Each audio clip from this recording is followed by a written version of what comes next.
got it better than us. Nobody! Is being chased, thrown on the run, and it is caught. Touchdown, Keenan Allen. What a great... My goal is not to break you. My goal is to make you harder to break. Comes back, number 6. Huge sack by Joey Bosa. Touchdown! 90-yard touchdown! Off at the 8-yard line by Derwin James. Sets his speed, takes a shot downfield, has Knighton. Caught! Touchdown! Chargers! Boys, grab your lunch boxes and go attack this game with an enthusiasm unknown to mankind.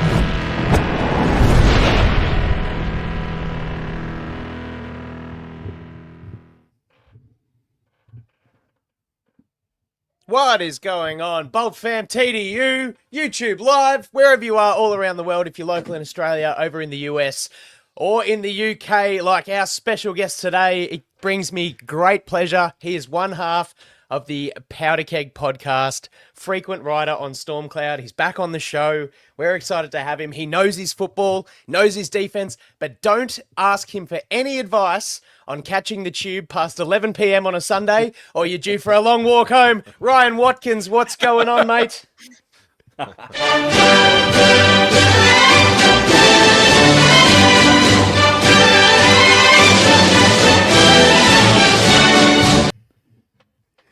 That was so loud. Oh, I'm good, boys. I'm so excited to be here. Honestly, thank you for having me on. It's always a pleasure, even if the time difference is a difficult one. Let's just say that. But yeah, I'm buzzing. Let's go.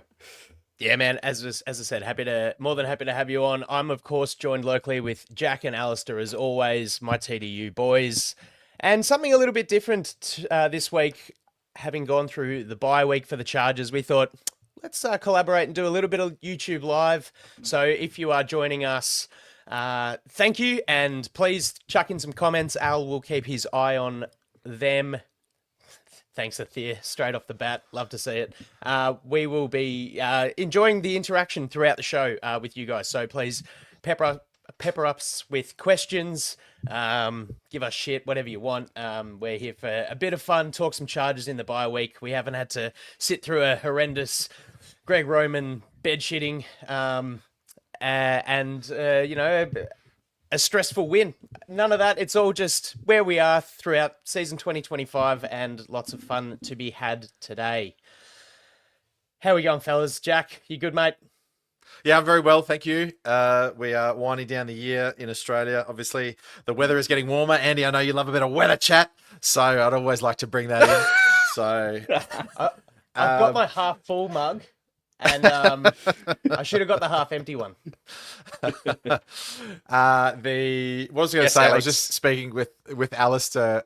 It feels like I've had 2 weeks off football. I go, oh, that's right. Like we've still got the season to play. It's been a really good break for me, actually. I'm feeling refreshed and ready to go. How about you, Al? Feeling great. We were just speaking offline. The season almost starts now. The old cliches, I love them. 1 week at a time. NFL is one season long. The season doesn't start until after Thanksgiving. And it's particularly true for us this year. We've got the Chiefs, we've got the Cowboys, we've got the Eagles, we've got the Texans, we've got the Broncos. Can't wait to break it down. We've got Ryan. Let's see if him and I can't have a massive argument at some point. I think it might be coming. Just bring up Hampton. You know how it goes. Hampton's on the end of a big deep sea lure, and we're just casting it in to the show. Just waiting. Could have been fitting. He's been ruled out for this week, but that would have been a real firecracker to kick things off with, the importance of Amarian's return. Al, do you want to get us started with our first segment and introduce that just for how we're going to kick off the show today?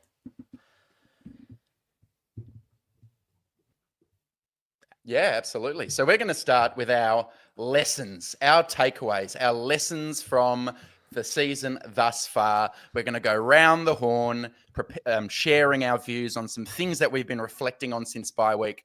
And after each one, people are encouraged to join in, or you can throw a challenge flag if you disagree. Let us know in the comments if you disagree and what you think. But that's how we're starting today's show, lessons and takeaways during bye week. And of course, we're going to have to start with our guest, who's joining us in the wee hours of the evening. So Ryan, what is your first lesson or takeaway from this season for the Bolts? I mean, it wouldn't be me if I didn't go a bit scheme, but scheme heavy on the first instance, and also like I tend to do every time I do one of these, I'm going to cheat and get a 2-for-1. So yeah, take some lessons from the Australian cricket team. So no, I'm just straight up. So my general overview is that the team still has a man coverage problem on both sides of the ball. So on defense, they absolutely refuse to run it. I put a question to Daniel Popper on his mailbag on The Athletic, and he responded to it with some good answers about what like the team's personnel is, and like they don't have man coverage corners. But Jesse Minter said last spring he wanted to play more man, and they've done the absolute opposite. They've gone to absolute the bottom, 18.4%, refused to play it, and it's costing them. Because they're becoming too predictable on defense. You know, everyone knows they're gonna be in the quarters on the early downs, and they know how to spam it, especially smart OCs like Liam Cohen. And then on the other side, like I said, I'm cheating. On offense, we don't look that bad on paper in terms of our overall drop back game. You know, it's 18th in success rate, 22nd in EPA per drop back. But if you do that against man coverage on in the 4 losses that we've had, 31st and 32nd. So it's just become an overall problem that I feel like the team has had to sit back in this bye week and go, how are we going to address this going into the playoffs? Well said. Yeah, so a question on that. I'll jump in. If we were going to, I agree, this was one of mine as well. I was going to frame it as, you know, to be the man, you've got to beat the man. Ric Flair. I wish Minter would say that to some opposing OCs. You know, to be the man, you've got to beat us in man. I've got some quiet confidence that over the bye week, Minter would have looked at some of these stats himself and figured maybe early downs we can tweak things. Because I think on third down, they play a little more man, not a lot more. But I'll turn it into a question, Ryan. If we were to play more man, what does your nickel and dime DB group look like in terms of personnel? I mean, you'd definitely see Dante Jackson on the outside as a big change. Like in terms of he would be a stalwart on that. And then you're looking at Cam Hart, and maybe if you even have Tahi on dime, definitely Tahi would kick inside. I think that's like the overall grouping. I don't think you'd want to see as much Benjamin St. Juste. Like I think he's been really good, played far above expectations. I think we've all agreed on that as fans. But I think he gets his feet stuck on deeper routes. And as much as he can get there with his body, that's not a position you want someone to be in. So I just feel like as a group, they've got to get to a point where they can address this, because it's going to come in the playoffs, whether they want it to or not. Do you think they will, though? Maybe I'll throw to you, Jack. Is that something, do you see Minter being someone who will adapt, or do you think we'll see more of the same? We had a chat about that offline, didn't we, Alistair? About the way that Harbour's very old school, and you don't adapt and try things on the fly that you haven't really practiced or that's not part of your makeup, because then that shows, or what's that unconsciously saying to the rest of the team or league, that the system or the scheme that you've really championed is not actually working, so we're going to do something different. Now, I don't agree with that, but I think there's a little bit of old school kind of drippings that have come off the Harbour Thanksgiving turkey, and clearly basting Jesse Minter as he sits in the tray underneath him there. So I think there is a little bit of conservatism in that sense. I don't know. I'm hungry now. That's all I know. in the bye week, maybe they've made some adjustments. I mean, they haven't necessarily been able to go out and get anyone because the trade deadline's passed. But let me just throw something back to you, Ryan, because this is my first lesson for the bye week. I think that maybe this is maybe that for one of the first times that I can remember, that this is a defense first led team. So listen, we are sitting 7-4. I'm going to go a little bit glass half full. We're second in the AFC. We're currently 5th seed from memory. I don't know what the games over the weekend have done. We're 5th in total yards allowed, 12th in total yards gained. The offense per game is 22.4, which ranks 20th. But the defense is allowing 21.6, which is 10th best. We're 5th in opponent third down conversions, only allowing the the opposition chains to move on about 35%, and we're 7th in red zone TD rate allowed. So, Tuli Tuipulotu's having a great year with 8 sacks, 12 tackles for loss. The defense wasn't added to like it was in the offensive sense. So let me put this back to you, Ryan. I've gone glass half full. Do you think this team is good enough defensively to win a playoff game if the offense only scores like 18 to 22 points? No. And that surprised me. I really wouldn't have gone into this season with any kind of doubt about it. But I think my biggest reservations come in that I did a silly amount of research before the Texans game last year, going into this is what Jesse Minter started to show towards the end of the season, these slight little tendency breakers. And it came to the playoff game and they were not there. None. Zero. It was just the same thing we've looked at. So either they have been playing a seriously long game with their eyes on 2026, or they are who they are. They are who they've shown us to be in the tough moments. And in the tough moments, they still haven't hit that switch that to take them to the next level. They've beat up on bad quarterbacks and bad teams quite easily, but they've also had a few issues against the teams that can take the game to them physically, especially across the front. And that's something I'll go on to.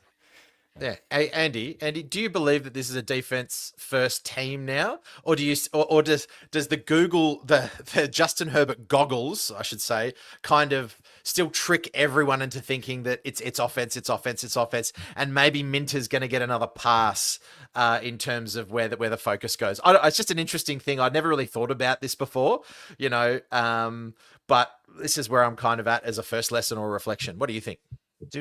Are you asking me if I think that the Chargers team is a defense first team? Yes. I think with Justin Herbert at the helm, it's never going to be that, right? And the focus should never be that. I am concerned seeing a trickle of a few tendencies in 2025 compared to Minter in 2024 that make me completely agree with what Ryan's saying, that if the offense is stymied, I don't feel confident coming up against a playoff caliber team that we can keep them and make it a scrap fight and come out on top. So no, I'm moving further away from it being a defense centric operation. And that's because of how it sort of is presented as, Herbert being the quarterback in the offense, but also how the defense has been inconsistent, struggling against good offensive coordinators like Liam Cohen tore us apart, and then bullying, junior high kind of setups. So, yeah, I'm a little bit concerned with sort of how the defense has shifted away from where it was, and especially at the start of the year.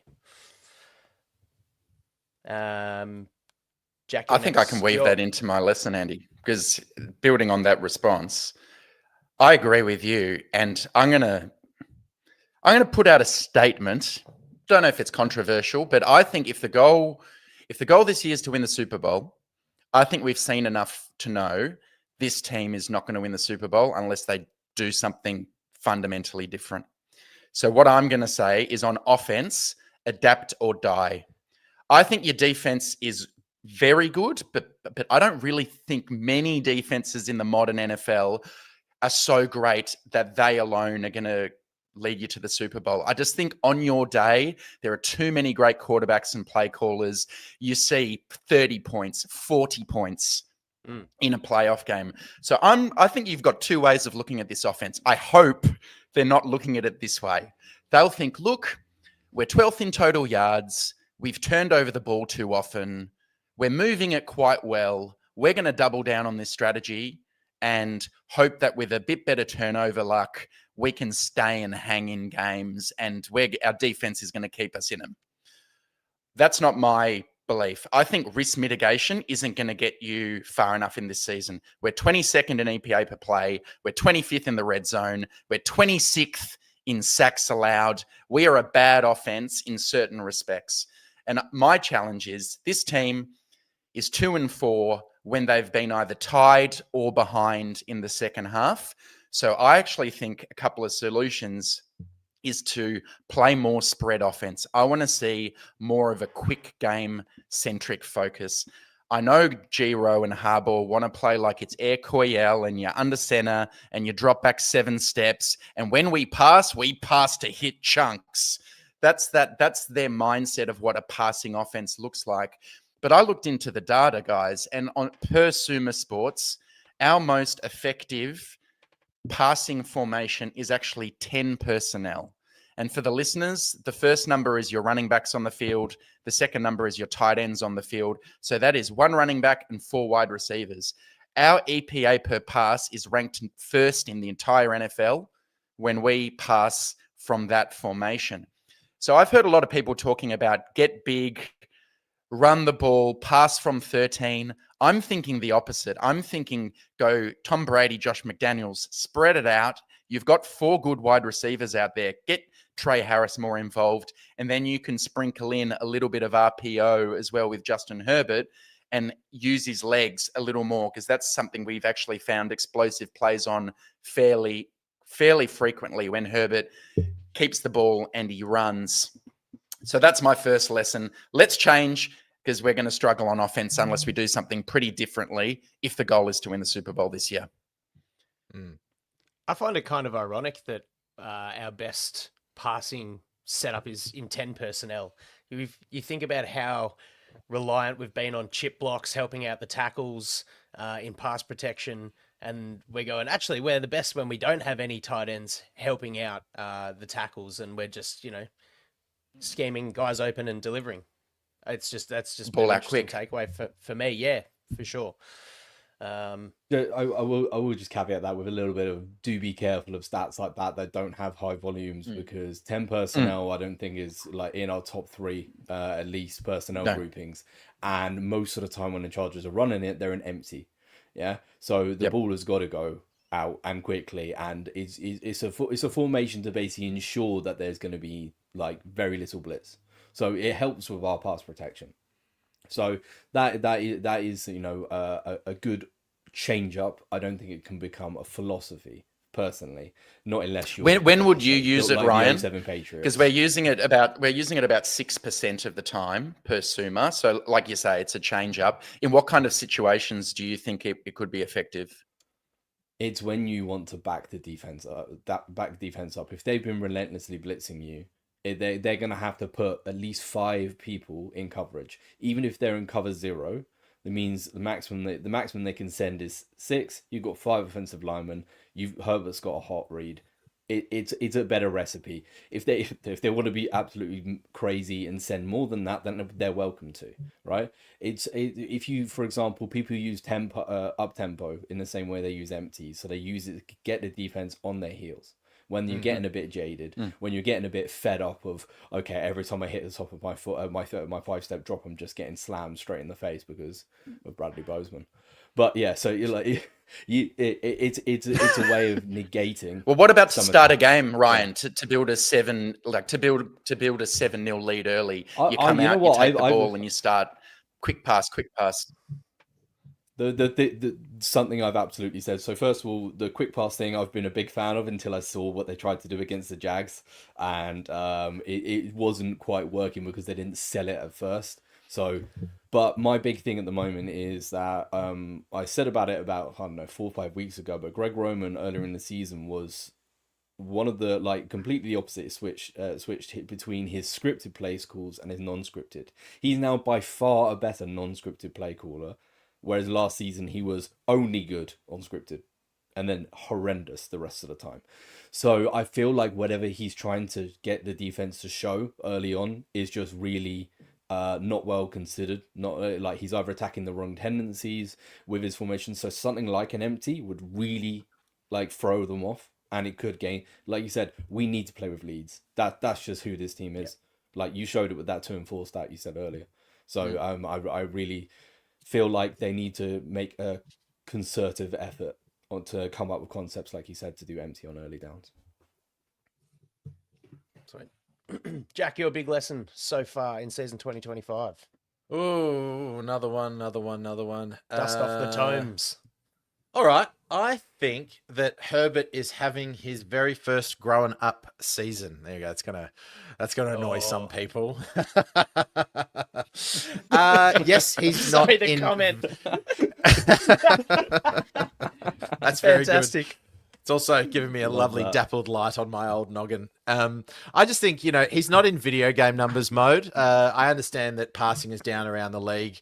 I still think he is a top 10, if not a top 5 QB.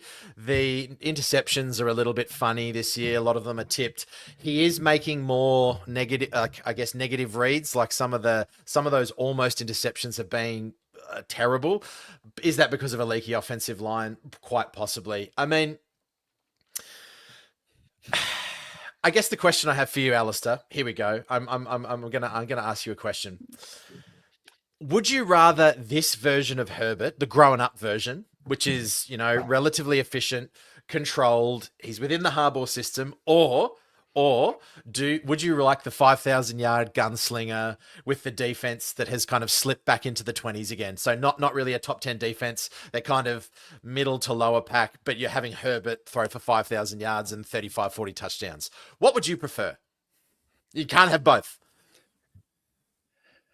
I'm not interested in Herbert's counting stats. So I'm with you. I think you look at the best quarterbacks in the NFL, or forget quarterbacks. I want my team to win. Right? You look at the most effective teams, and we've just seen it with Ben Johnson and the Bears. He's arguably being held back by his quarterback, but you give your quarterback so much more leeway when you have a good running game and you have high levels of motion and shifts and trickery and screen passes. They're all easy buttons for your quarterback. I don't need Herbert to hit that cover 2 turkey hole, glory hole shot.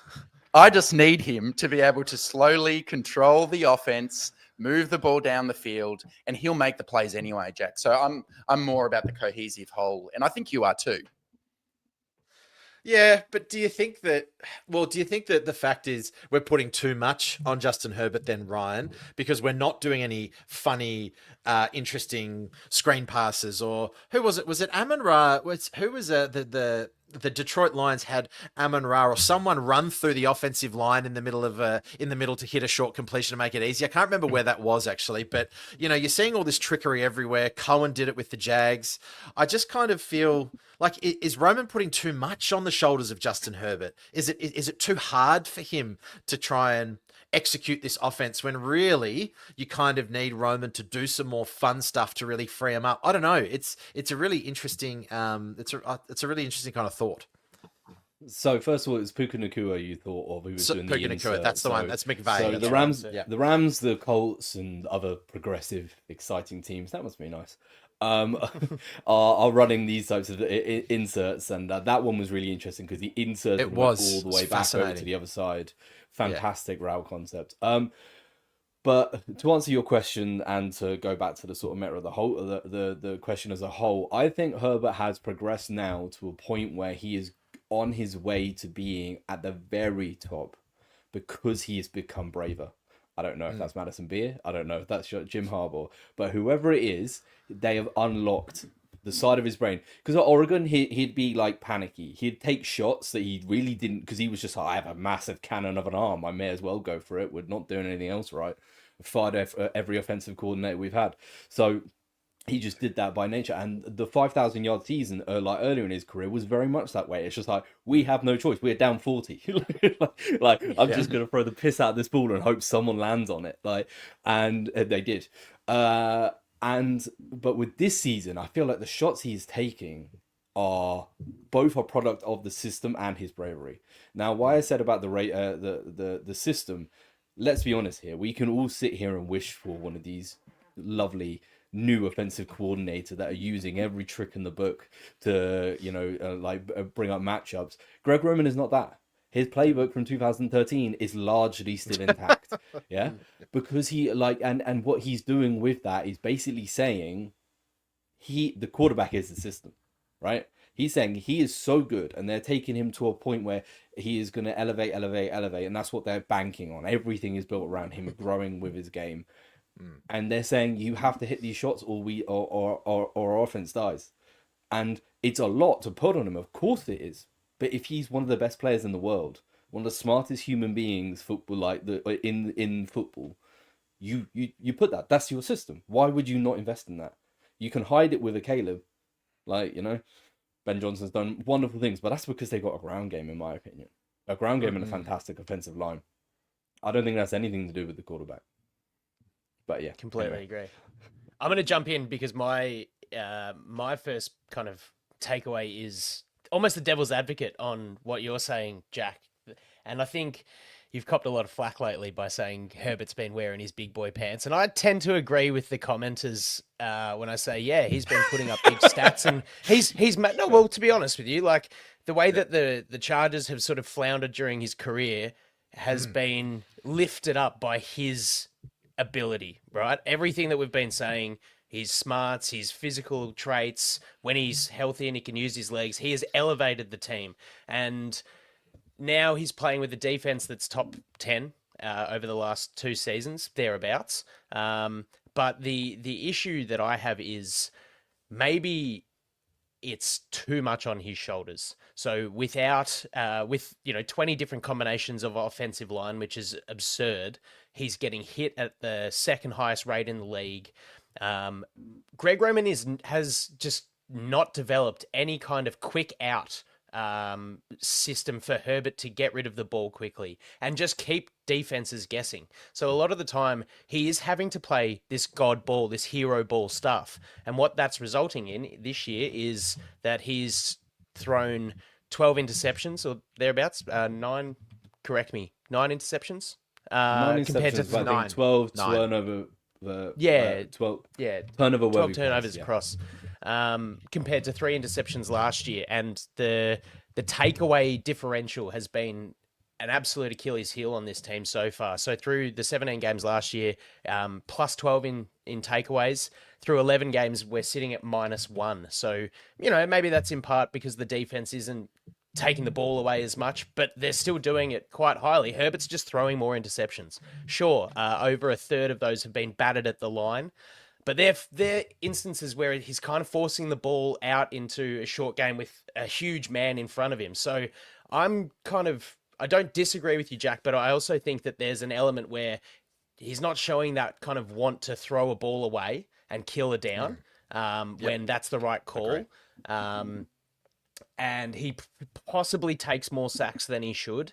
But in those pressure moments, he's throwing balls behind receivers, which I haven't seen him do as much in years past. So I think whilst, yes, he is elevating to be that sort of alpha dog leader of the team, it's also taking a little bit of time to work into because he's feeling that pressure, I think, and it's evident in game day. So do something to help him out, Greg.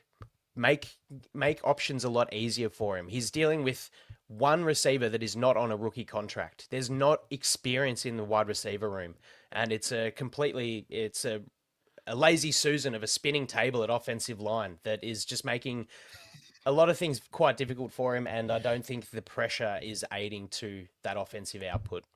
Okay, Andy, I'm going to put you back right on the spot then. Do you fire Greg Roman and get a new offensive coordinator for 2026 and beyond? There you go, because you just want to make it easy for him. You want to make it easy for him. You don't want to make him learn another system and go. Jack's had the T-shirts printed for a while now. Fire Greg Roman. Look, it is very hard not to kind of go back on the point that I'm trying to make with all the absentees that we've had throughout the year. It's hard to know what the offense would have looked like if we had Old, if we had Slater. But it's just that lack of adaptability. Like, you can't keep playing the same scheme.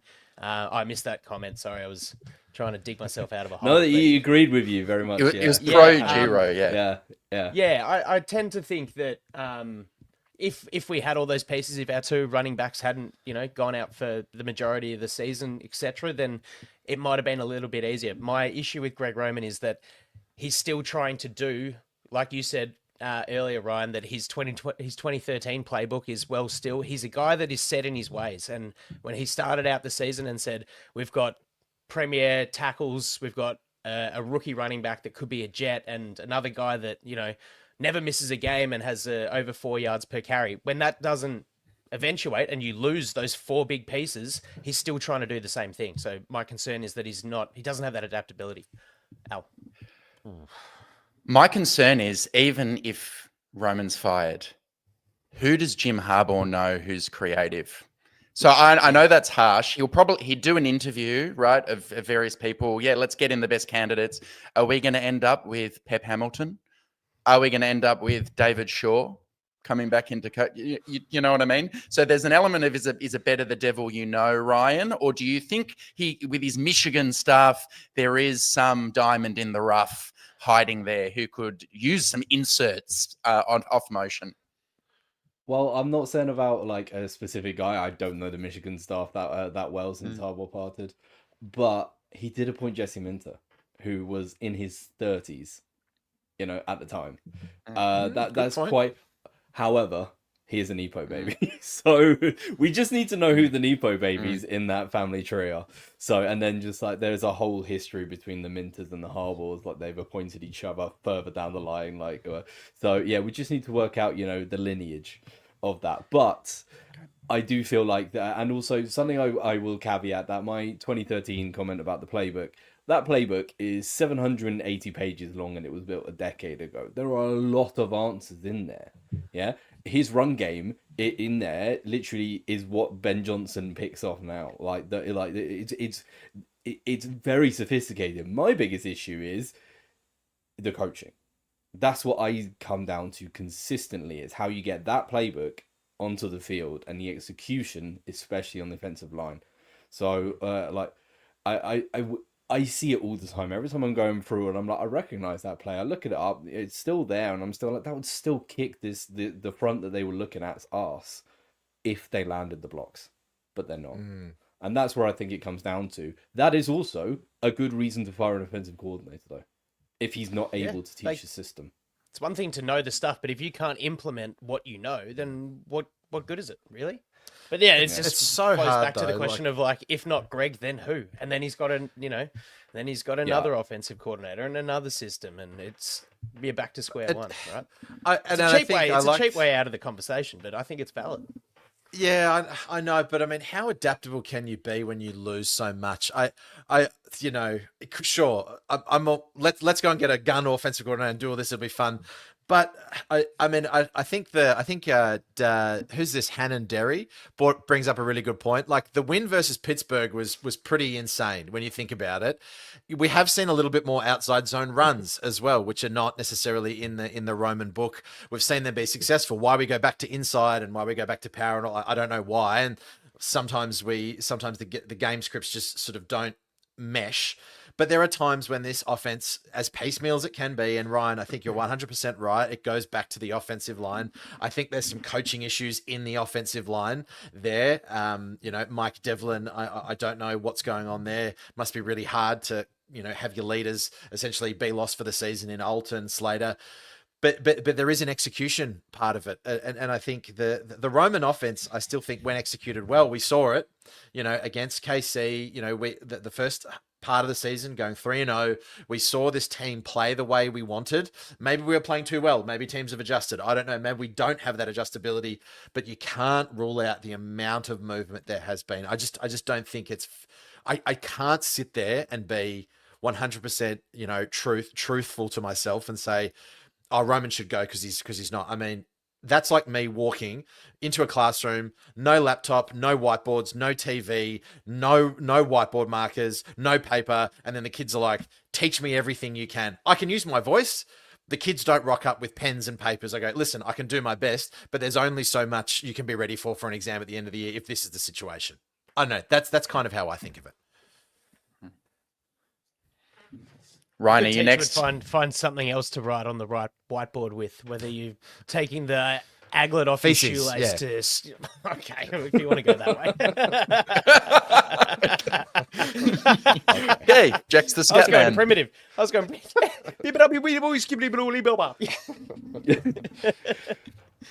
So I think, my next one is a sort of a smaller scale, smaller scale but bigger men. I think the interior defensive line group, whilst they've all been solid acquisitions, and they've all played above expectations, has been built completely incorrectly. Yeah. They've been tried to be duplicitous across the board. Yeah, they've tried to have too many 3-techs, like too many 4-eyes, and they've got no nose tech who can actually hold up to double teams. We lost that to Puna Ford. But they've also not replaced Morgan Fox. They've tried to make it Justin Aboigby go into that role, and he looks nice on stunts, and he's had a couple of good games. But you added 20 pounds for him. Why did you do that if you were going to make him a pass rusher? Yeah, so you can slim him down. He was there. He was right there. You could have taken 10 pounds off and got faster. He's got a nice swim move. So I think that they've really made a mistake in trying to be too flexible with that group. Yeah, that's. I'll jump in because that's almost my second point. Then is the lack of, or replacing Puna Ford with committee just has not worked for exactly how you said. Minter operates at light boxes, some 61% across his year and a half in charge, and just how that has reflected on the explosive plays allowed. 7.2% explosive plays on designed runs last year. That's elevated to 11.3 so far this year, and in weeks 5 through 8, it was up to 18%. So where the communication breaks down on the back end in, the too high shell, we're not getting the stop from the interior of the defensive line. Add to that, losing Joey Bosa, who didn't play a whole lot last year, but is balling out for the Bills in how he's used this year. When just not getting Tully, as you said earlier, Jack has had a good year, but Mac being out, and then Bud Dupree, man, like one play a year just doesn't cut it. So yeah, it's a big concern for how we screamed for weeks and weeks and weeks about the interior offensive line, but while some good play has kind of masked the way that the interior defensive line's played, the way that position group for me has been constructed has not been right and has been incredibly influential on the decrease of output from the defensive unit and the heat on Minter. Yeah, I mean, I think it ties into linebacker play as well, which I like for sure. I think we all got a bit too excited about Henley earlier in the year. He's not been anywhere near as good, but I think the bigger factor, the Jags game was the worst game I've ever seen Perriman play, and it was very bad, like liability bad. So I feel like Navarro Bowman, I gave him credit earlier in the season on a pod, and I feel like maybe it's what happens when you have a really excited, like really fresh energy type of positional coach come in. You get elevated at the beginning, and then when the real tricky stuff comes in, it starts to drop. So, I mean, Al, what do you see as like, the impact of the interior defensive line issues? Yeah, well, I was going to ask you a question about whether you think the data's lying or this is one where we need to make more of a change. So what I see from the All-22 is happily reflected in the data. When we play more base defense and you have Caldwell as your nose tackle and Deshaun Hand plus Tart, I feel better about our prospects stopping the run. You've got that extra resource there.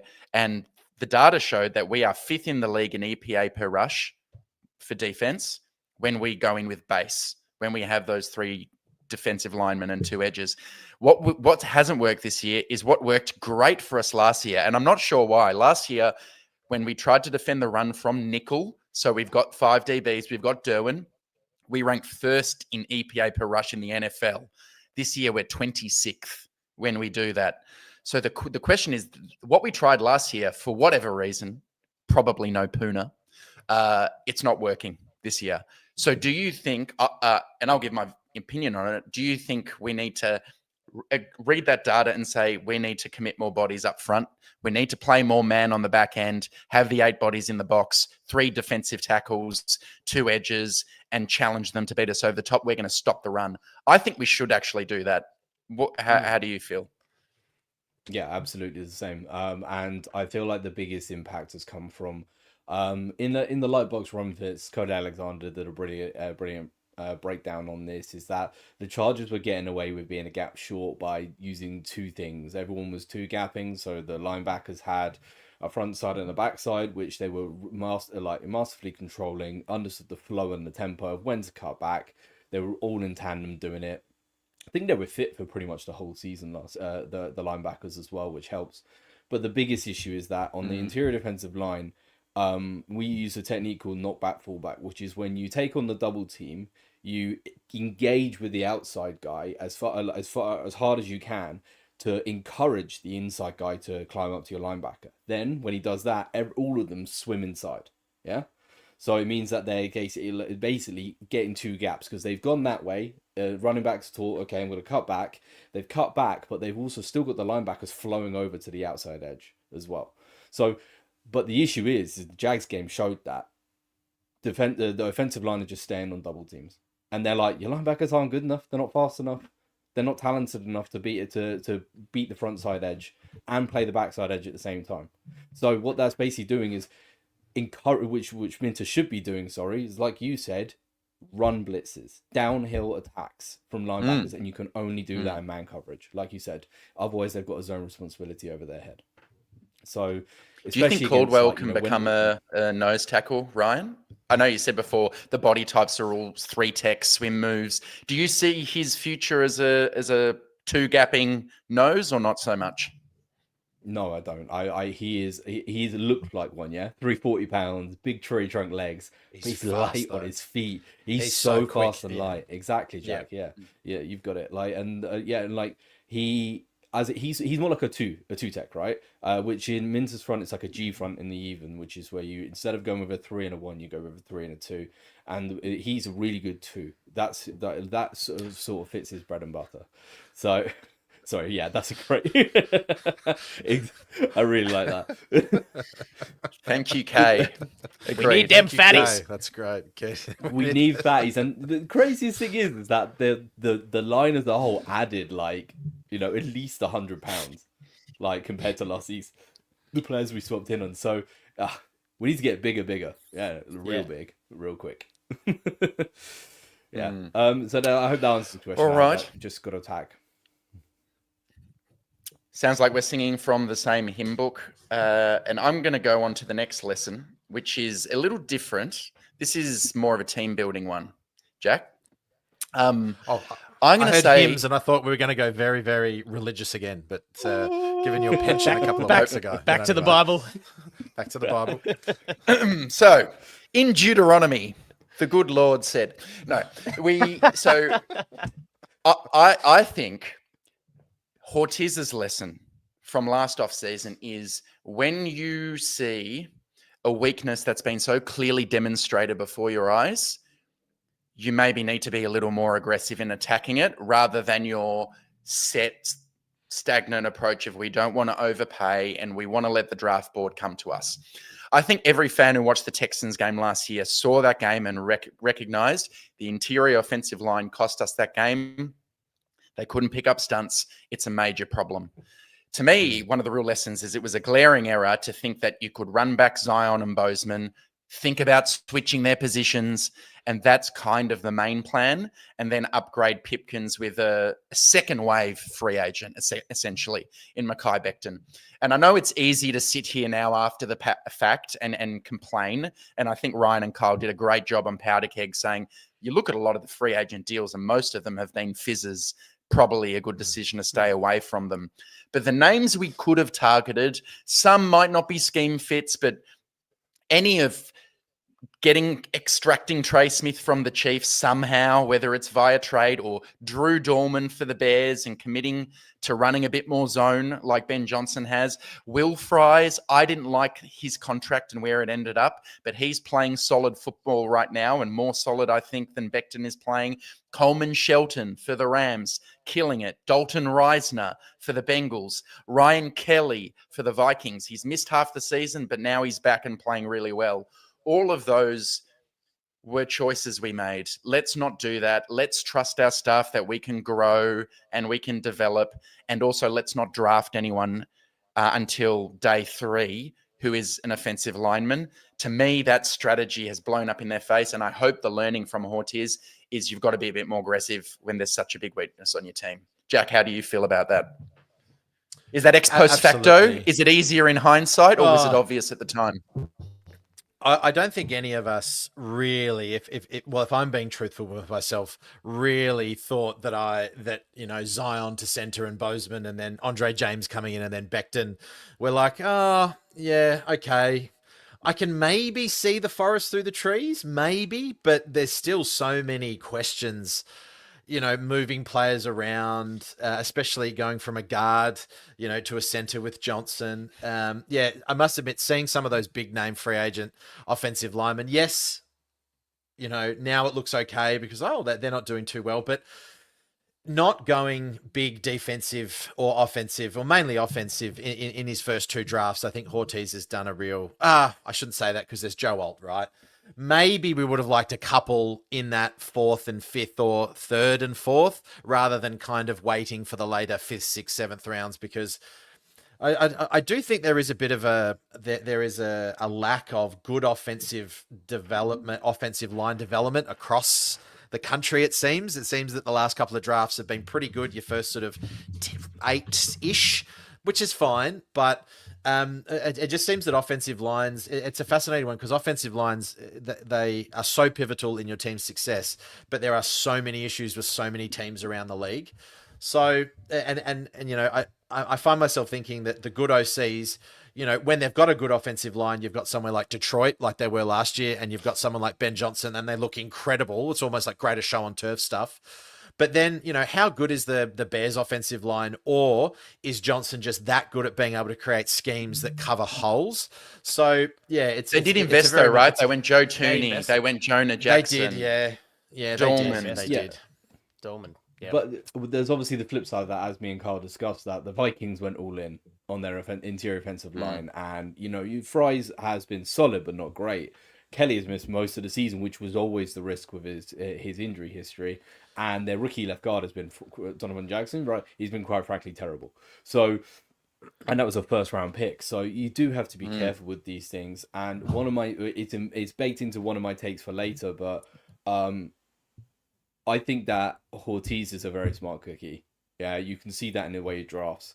I feel like a lot of Chargers fans overlook it. When people talk about national media attention in terms of GMs.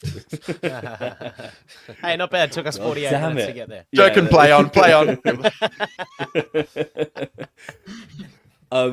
I think his draft classes have been incredible. Yeah, to find starters consistently on day 3 is crazy.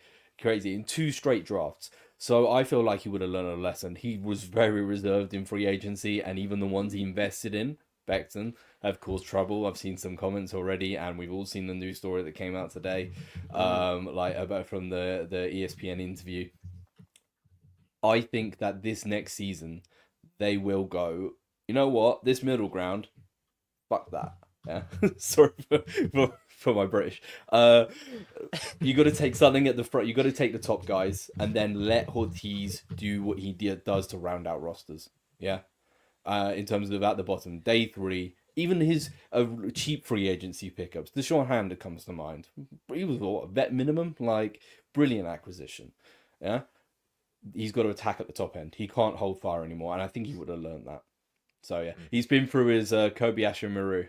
As the commenter, a Trekkie in the comments is talking about. Yeah, there's always one. Jack, have you got one more lesson? We might try and keep it to your last lesson and then go around and discuss that before we move on to the lightning round quick hitters. I think we've kind of spoken about it. We've talked about the offense being too inconsistent, and I was just saying that the Jags game was a warning sign. So I think we've covered that. So let's shift on. Cool. Unless there's anything pressing from any others, we'll go into the lightning round, guys. So this is just a rapid fire Q&A. One of the 4 of us will ask another a question. Doesn't even have to be Chargers specific or football related. Just a bit of fun, fast, fact, short, funny answers only. Al, take us away. I'll stick with football to start with. Ryan, this is yours. For Jesse Minter's defense to take the next step, a quality middle linebacker is a greater need than a shutdown man cover corner. Absolutely agree. Couldn't agree more. They're rare. They do not come easy, but they've absolutely got to address that. Like the way that Henley and Perriman played is unacceptable. Okay. So yeah, cool. Does it go to me? Is that how it works? Or It does. Just, We'll play it that way. Oh, all right. I'm gonna go spicy straight off the bat. So right, Jack, do you agree with me that whilst Herbert is talented enough, he will never win MVP because of his inward personality and the style of coaches and coordinators he attracts? Oh, wow. There's a little bit of me. The reason why I'm going to say jalapenos there. The reason why I'm going to say yes, he'll never win MVP because I think he will always do what's best for the team because I think he's that kind of guy. I think he's that kind of guy. And I'd rather have him as a quarterback than I would have a guy like Aaron Rodgers, who's, arguably one of the greatest quarterbacks ever. I had to throw in some Aaron Rodgers shade there.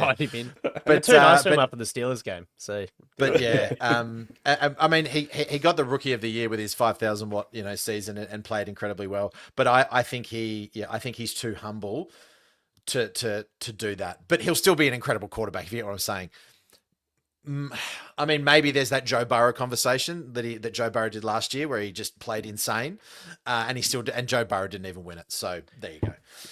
Al, I'm throwing this to you. I'm setting you up here. We're playing baseball, and I put the ball on a tee for you. The most hardball moment of the season so far has been what? Al's Given hit the worst tee and press knocked the ball behind conferences. him. No, it would be just the classic ineptitude with game management on fourth downs. I think, in my opinion, that's the classic Harbaugh and the press conferences. Now we know what he does. He gives us I refuse to talk about it. I play dumb. I play senile, but very calculated. Good question though. Thankfully, no standout terrible moments. Still 7-4, so we've got to remember that and try to be positive too. Andy, I'll ask you this one. Zion Johnson has earned a contract extension with the team, and they should prioritize him being re-signed in their off-season plan, whatever the cost. I don't think he's earned one, to be honest with you. But I think letting him go just creates another hole in that area. So I'm inclined to feel like keeping Zion as the third of 5 pieces of consistency across that line might be the smart thing to do. And then getting rid of center and right guard as the way of kind of... Why I say whatever price is because he's hitting free agency. So if you want to sign him, you're going to have to pay him market value. So you're... I think great idea. Great decision not to exercise his 5th-year option. I don't think his market value is going to be that high though. Because of his output. I don't think it's going to be... Ryan's doing too many faces. I need to know what he wants to say. I know.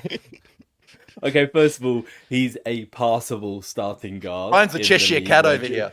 Yeah. He's a passable starting guard in the league, as Jack rightly pointed out, is bereft of offensive line talent. He's going to get paid top of the market. Yeah, he will.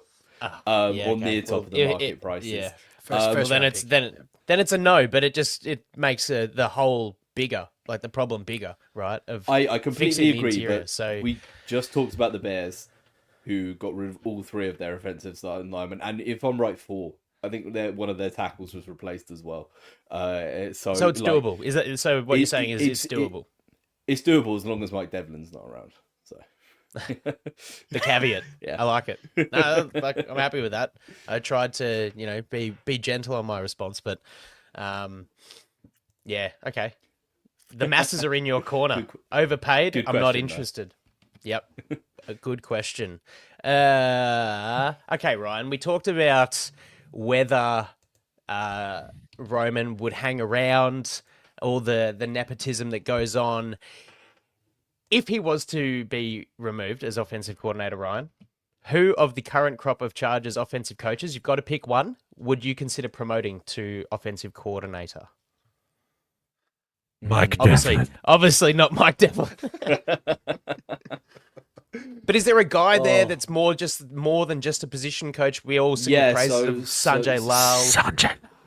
So Sanjay seems like he'd be a good option in terms of like, morale. I have no idea about his scheme. Like, let's be honest. Like, does anyone know his playbook? I'd probably say 10 personnel all day. I'd probably say Andy Biscoff. Yeah. He is the run game coordinator and tight end coach, I believe. Which is, if you're a tight end coach, that's translation for your next in line. Yeah, because you have to know both the run and pass game completely inside and out. Yep. And I actually quite enjoy the run game, like I've said, even if it doesn't end up in amazing situations. So that's my ideal answer. If I guess who Roman would put in right now, it would probably be Brady. Marcus Brady. Yeah. Yeah, right. Al.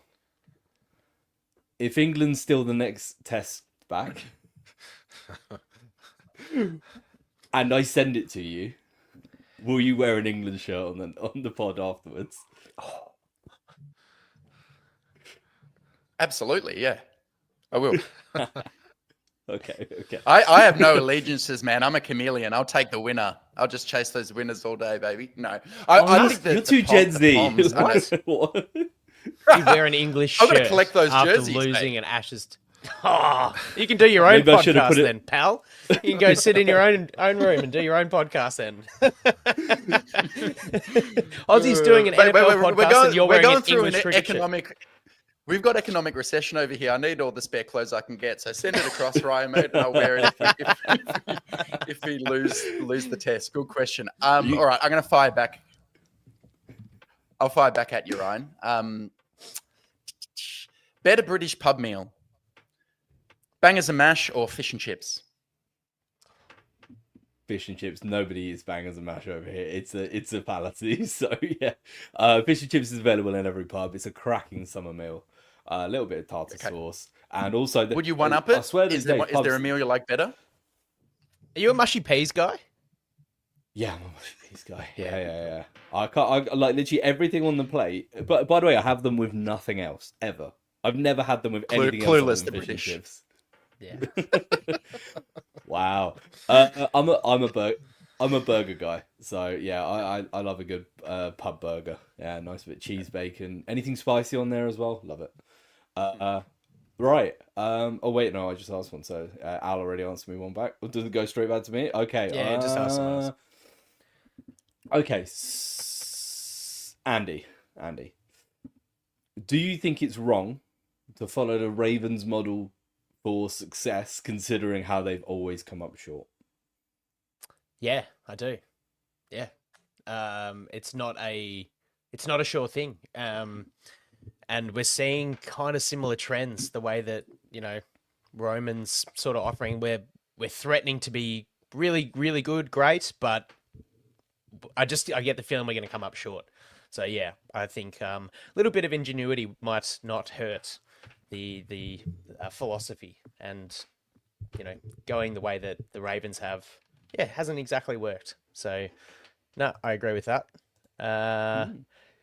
Jack, I'm going to throw to you. Brandon Bean and Sean McDermott should both be on the hot seat for the decline in output by the Buffalo Bills.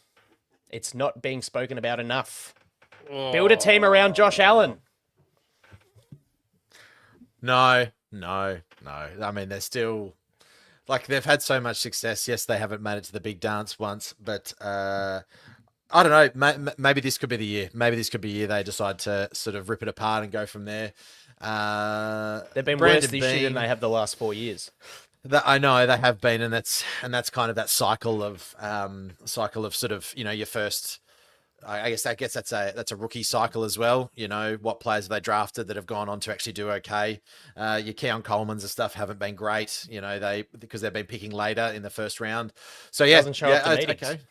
Yeah, so perhaps it is. So perhaps they are on the hot seat. It'd be interesting. So yes That's or no? a good question, actually. Yes, that is a yes. I talked myself into it. Here we go, Andy. I'm going to throw it back to you. What am I going to say? I'm going to give you. If the 2025 Chargers season so far was a movie genre, it would be blank. That's a good one, man.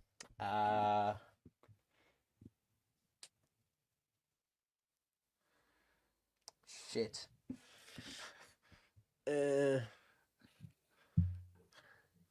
I'm gonna say horror, where like there's like a second string kind of main character who gets killed off at the start of the movie, Rashawn Slater, and then just slowly got thriller. Yeah, not bad.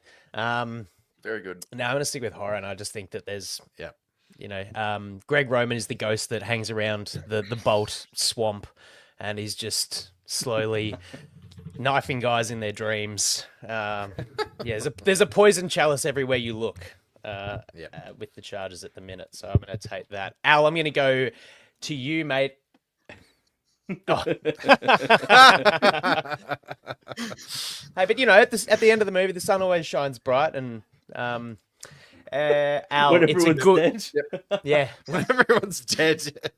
Al, it's a good rule, man. It happened again this week. A fumble into the end zone by an offensive ball carrier should be a turnover. It's a good rule. What do you take? It is. It's the worst rule in the entire NFL. Oh, that's my view. I'm a man who likes consistency. If you want to make the rule that whenever an offense fumbles the ball out of bounds in play, it's a turnover, cool. But to me, there's no rationale why when it happens at the 1 yard line, all of a sudden it's a change of possession. That flips the whole game. If you want your game determined by whether some guy fumbled the ball out of bounds in one part of the field versus the other, I don't like the rule, but Ryan is a defensive coach and he'll say, man, we need some rules on our side. We can't sack the quarterback. We can't rough the passer. Give us a turnover. And it's up to the offense not to spill the ball. They should be penalized accordingly. I'm with you. I don't like that rule. Jack. I don't know which one I want to ask you here. I'll go with this one. The Chargers should have hired Ben Johnson as their head coach, not Jim Harbaugh. Oh. No. We went with the young guru. In Staley. That didn't work. We went with Mike McCoy, who was unproven as well. That didn't work. We went with Anthony Lynn, who hadn't been a head coach before. That didn't work. So what you do is you change you change the process and you go for the experienced. You go for the winning guy. Like we forget. And we're right. Like I think that 7-4 horror season's a bit harsh. I always try to think that we're still a winning football team. We're winning the games that we probably should. We're above 500. We have Harbaugh. We have Ortiz, as Ryan, you so adroitly put it, is actually a genuinely great GM. If you really are taking your bias and your sort of the emotion out of it, you're going.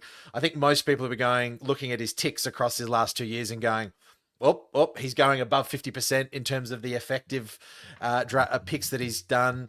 We're above 50% in terms of our win-loss. The losses don't look great, but still we're a winning football team. And not just a football team, but I think we need to be a winning organization. And you take a guy who's created winning organizations. So that's my answer. You take Harbaugh. Culture first and foremost, and that was what was required, I think. So good call, Jack. Yep. Yeah. Ryan, I'm going to go to you and I'm going to give you another food question. If the 2025 Chargers offense were a food, it would be? Pulled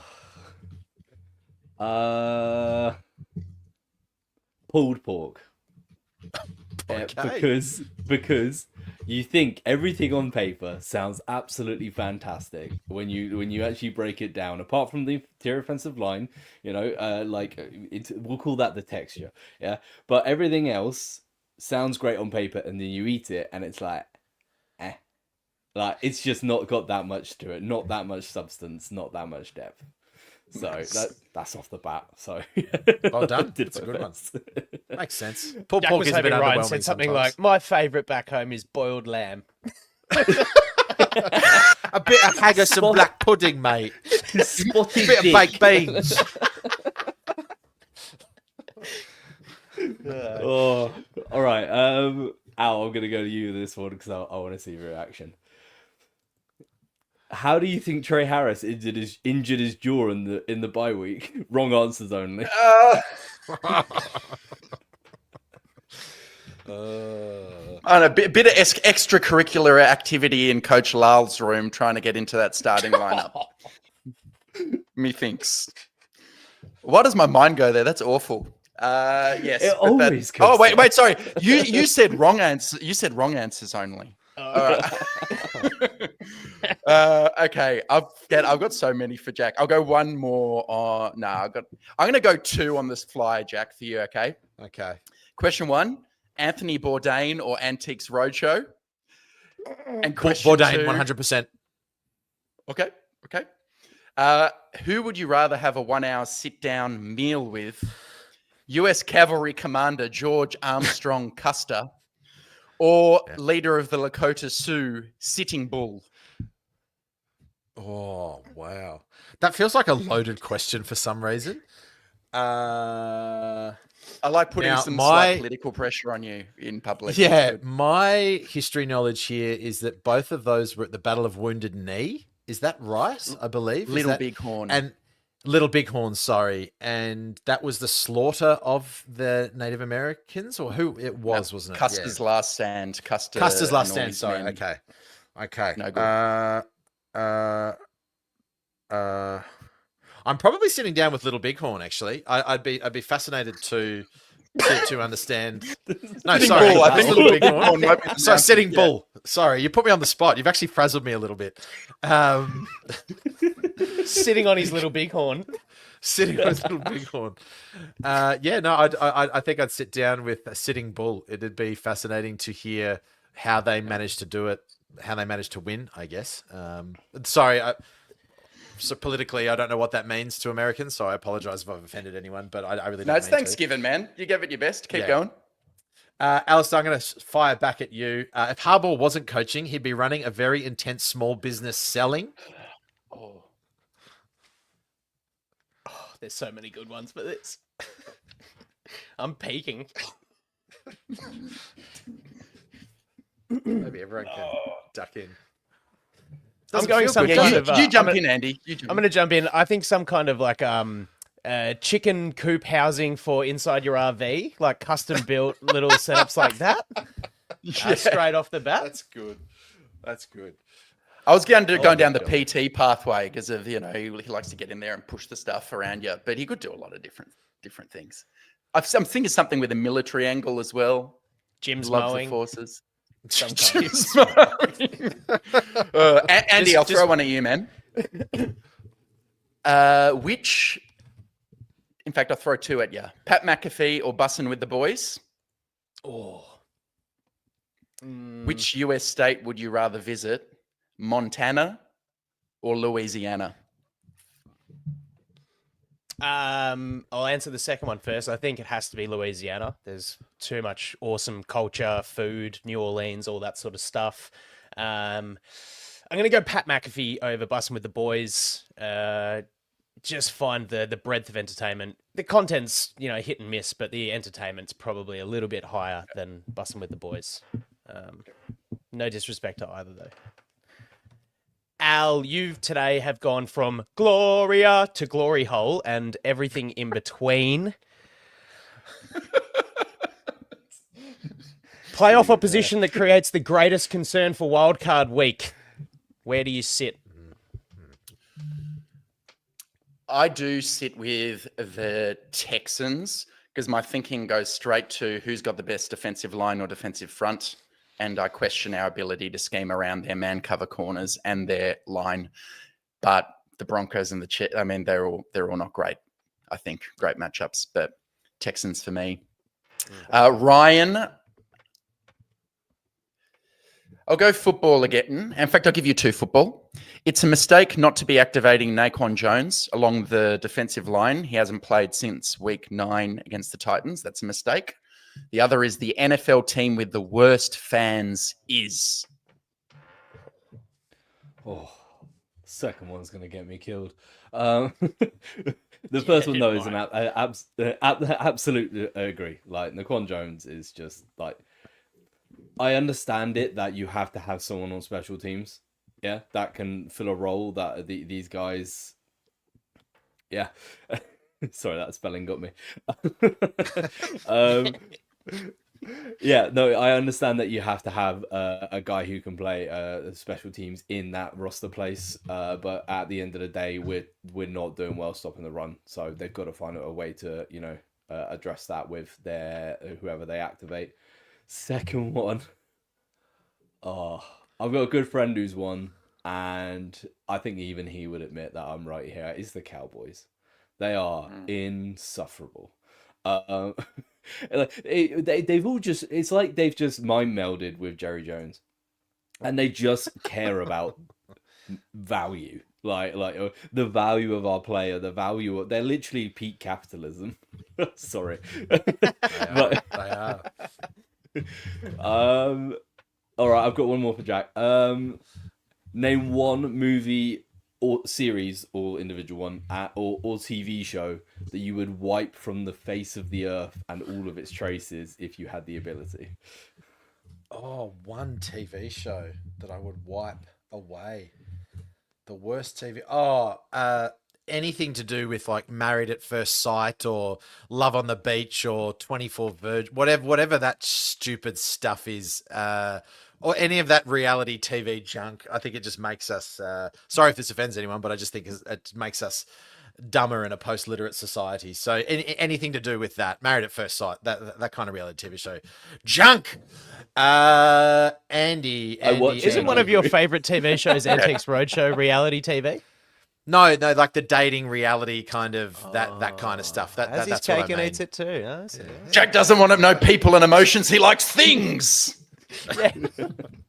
and value and worth. And value. I do. Andy. I am going to say, if you had to get a tattoo of one current Chargers face, and it's not Justin Herbert, who would it be? And it's on your shoulder.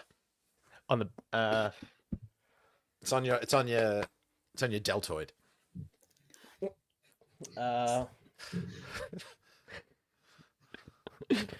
This is horrible. There's no good answers. No, there's not. Do I go like a massive head like Mekhi Becton that wouldn't even fit on the size of my deltoid? Or do I go like a Lad McConkey? Shit, roughest lid, I reckon, has to be Will Disley. Let's get a really shit lid on my shoulder. That's very cool. That's a deep cut. Well, you've already got his hairdo, so now you go on his face. No. He's got hair. And He's got hair. yeah. And it's red. Ludicrous. Ryan, I'm going to you, my man. Asking a publican to change the TV channel at a sports bar should be met with all the TVs in the venue being turned off at 10 p.m. on a Sunday night. Oh, man. Oh, for those who don't know, so me and Andy were out in London, and we were at a bar, and we moved to a second bar because they said they're on the phone that they would be showing the game. We get there and we ask the question, and there is a choir, a male or some sort of tenor or choir. It was a cult. Yeah, it was like in the corner, and they in response to us asking for the TV to be switched to the Chargers, they just went to the barman and said, just turn it off, and they did. 10 p.m. At a sports bar. We just had to walk into the streets of London watching it on my phone. Back to the original place. Yeah.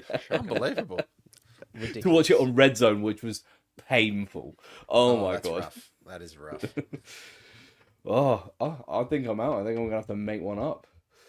All right. Actually, no, I do have a backup one, so I'll go for you, Al. No, Andy. The Chargers. What's more likely? The Chargers will spend their first 3 picks on interior offensive linemen, or 2 out of the current coordinators will be fired. Oh, whoa, that's a hard one. What's more likely? 2 of the current coordinators. I think the more likely thing is that our first 3 picks are spent on interior offensive linemen. But both options are pretty yuck, to be fair. And though we're championing for an overhaul, I just can't see. Maybe Ficken That's goes, what I but meant. I don't think Ficken Jesse included, and Greg do. I just don't see that. that being the reality. Jack, this will be my last one. Over to you. Yep. Pete Carroll, one and done in Vegas. Oh, depends on the outcome of this game. I believe this could be you a this could be a Staley thing. The house of cards are falling beneath him with Chip Kelly following. Yep. Special teams coordinator gone as well. So, and some of the stuff that's coming out is unbelievable. Like putting in play calls and not even putting the right play call in. Geno Smith walking up to line being like, "Hold on, this is not what's going on here." Unbelievable. Like not even be able to communicate properly. Yep. So, gosh, when you think of, I always think Jim Harbaugh's saying, "Oh, I think Pete Carroll's, a couple of years further down the track than old Jim boy." All right, I'm going to have to do one on the fly here because I have just deleted my unsaved document that was open with my questions on it. Alistair, I'm going to finish with you. Mm-hmm. What is going to be the beer of choice when all three of us sit together and watch the Chiefs game in a couple of weeks' time when I'm in Melbourne? Ladies and gentlemen, we might do a live stream either post or during the game for that one. So just if you are watching us, keep your eyes peeled for some interesting, fun stuff. What's the beer of choice, sir? 3. We've got to just escalate over time as the game goes on. So we start, I know Andy likes crisp lagers. It doesn't need to be a funny, crafty lager or a James Squire. We can just go with a local home brew, a VB or something, or whatever we feel like to get us started. Boxes. Then we progress into more of your darker beers, maybe some Guinness Jack or any kind of a White Rabbit dark ale, something like that. And then we finish when we probably don't need it. It's already halfway through the third quarter. We're cracking out 8.5 fucking percent. Belgians, Saison, Trappist beers, or we're even going like an Imperial Black. Okay, what's this 12% number? And then our missus are driving us home, or Andy's not rocking up to a preordained appointment at the beach. That's the schedule of play. Must be brewed with a monk's blood. That is the prereq. Yeah, monk's blood. Right. There must be Gregorian chanting going on during the production phase, or you're not on the lineup. I got one more, and then we'll shoot to some fan questions. I'll ask you, Ryan. Okay, yes or no? Benching Will Disley has been a massive mistake this season. Harbaugh seems to say he'll be a healthy scratch until someone else gets injured or unstated. Yeah. I don't think it's a massive mistake. I think it's a mistake. Yeah. I never saw his abilities are very much the Chargers last year. Yeah, where they're just sliding off. He's sliding off the line looking for a screen. He's doing nice standard blocks.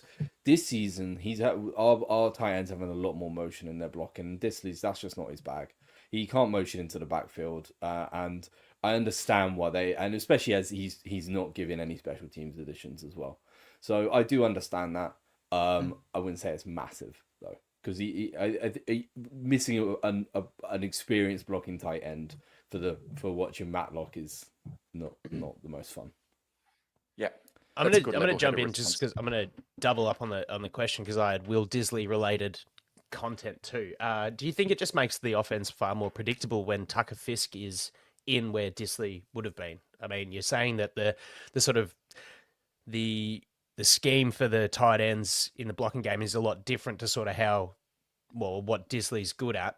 But do you think it makes the offense as they come out in their personnel groupings more predictable when Tucker Fisk's on the field compared to Will Disley, who can kind of go both ways? Yeah, it does, and he has now caught one pass on 2 targets. I think off the top of my head. So like they are like elite. I found that interesting that in the same game that Matlock got his touchdown, we saw Fisk get his first catch as well. So they are understanding that they have to actually run a route with him. Yeah. Also, Fisk is playing more of the tight end 11 personnel now, which is going to be sort of your making sure that they don't just look at 42 and be like, okay, it's a run. So yeah, it's getting there. Yeah. Cool. Good fun segment. Lots of laughs in there, guys. I will just address the YouTube live audience. Thanks again for joining us today. Your comments and input has been very fun. A couple of quiet laughs from comments popping up. Al, I'll throw to you. We've got a bit of fan interaction, some comments to read out. So over to you, sir. Once again, guys, thanks for joining us today. Al, finish us off. 3 questions from our live audience, and I'll give one to each of you. We'll start with Athea. Athea Kader, this is for you, Andy. How much faith do you have in Ortiz to go all in on the line to fix it? Athea doesn't have a lot of trust or faith there. Do you have faith in Ortiz? Yes, I do. Yeah. I do. Yeah. Keep that nice and short. I do. No reasons? No, I think the way that he builds teams is great. It was an oversight not to address the situation last year, but I think how glaring the issue is this year, his hand will be forced. And I think, as Ryan said earlier, he is quite astute at how he plays the free agent market and how all those cards fall. Maybe be a little bit more aggressive to lock down a cornerstone piece there in the middle of the line. But I do have faith in Ortiz being able to rectify that issue. Athea, thanks for continuous input and communications with the show. Love it, buddy. Thanks. Good one, Andy. All right. And this one is for you, Jack. It's from @Kobayashi Maru 22.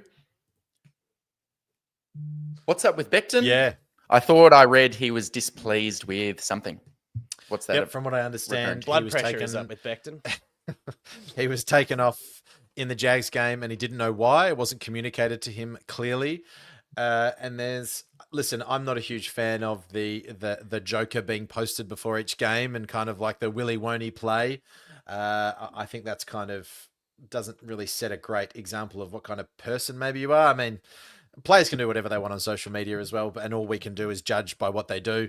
That's something that I'm not a huge fan of. And the fact is, we kind of did question his ability to maybe stay on the field. He had a great season last year at Philly, but these niggling injuries, and whenever you hear a guy at the very start of the year go, I'm actually 3 weeks out of training camp, it's just something that I've been dealing with my whole career, you're going, okay, that gives sort of vibes of JC Jackson. It's like, is that a smart thing to be saying, or what's going on here? So I don't know. There's a little bit of rumbling there that is not looking good. And yeah, I think someone's just commented because it's simple. He plays bad.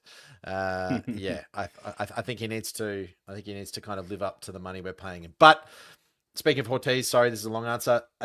We kind of, if we look at it objectively, Ortiz went, hey, we'll give you a 1-year deal for 10 million. We're not going to give you any security after that because we want to see how you play. And I think it's kind of that one and done, I have a feeling. So Tata Mackay for probably next year. Good response. Let's see the actions speak louder than the words. It's unfortunate that he's pretty important, I think. His form, like if he's suddenly rounded into form, it could actually have a real impact on our team this season. Thank you, Kobayashi. Last one's for you, Rydog. It's from @Dalton SoCal.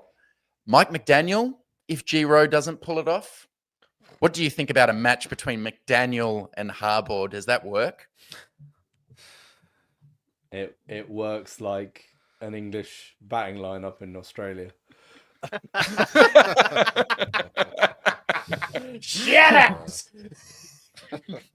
Honestly, like I could not think of a worse matchup. Like between two personalities, you got the guy who looks like, you know, he spent some time down in Miami and now looks like a coke dealer, wearing a hoodie, like 35-degree, 90% humidity, and he's just like, it's all about the vibes, guys. Let's just feel good. Like he's genius, clearly, but like to Harbaugh's, like, you know, cold Lake Erie mission, like it's just not gonna fly in terms of their and Hannah is absolutely right that The personnel mismatch couldn't be worse. The offensive coordinator head coach relationship couldn't be worse.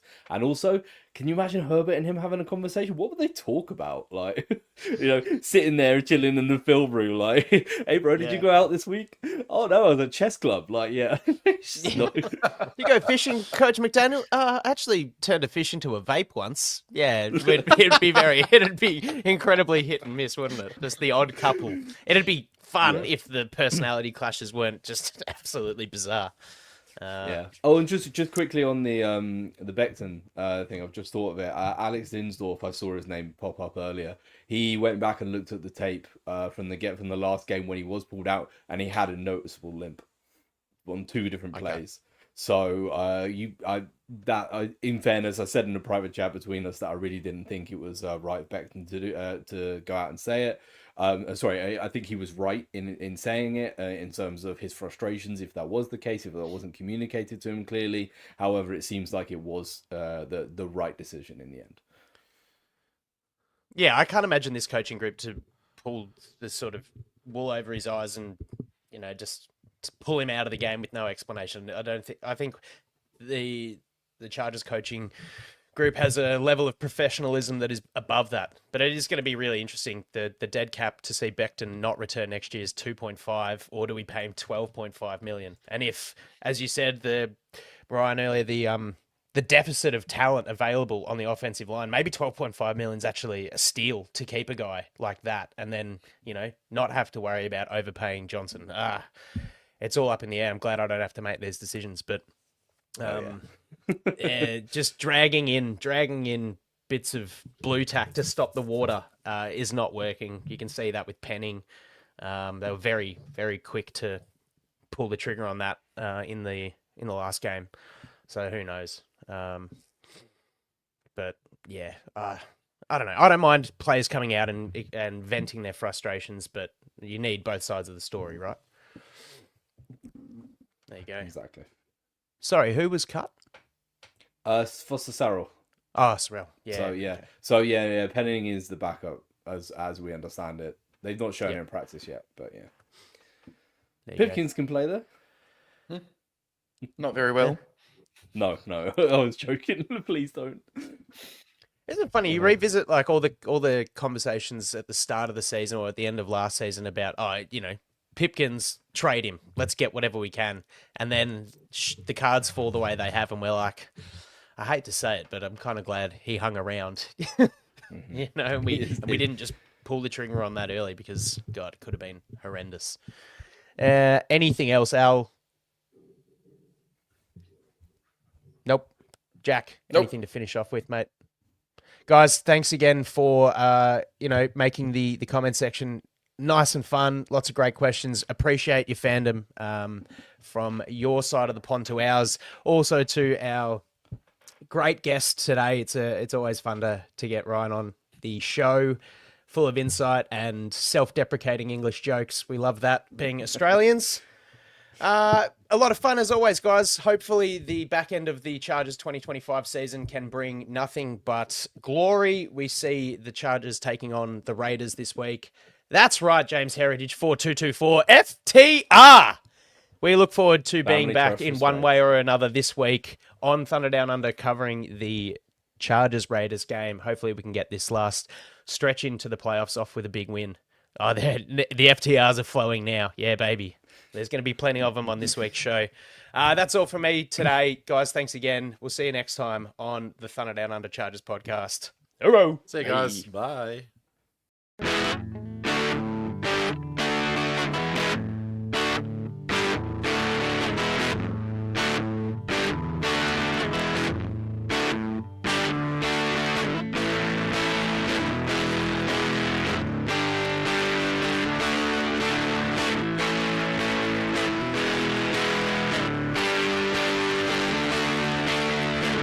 Backpedals looking, firing. He's got Floyd turning. Got it! Zigzag, 10, 5, high step, touchdown!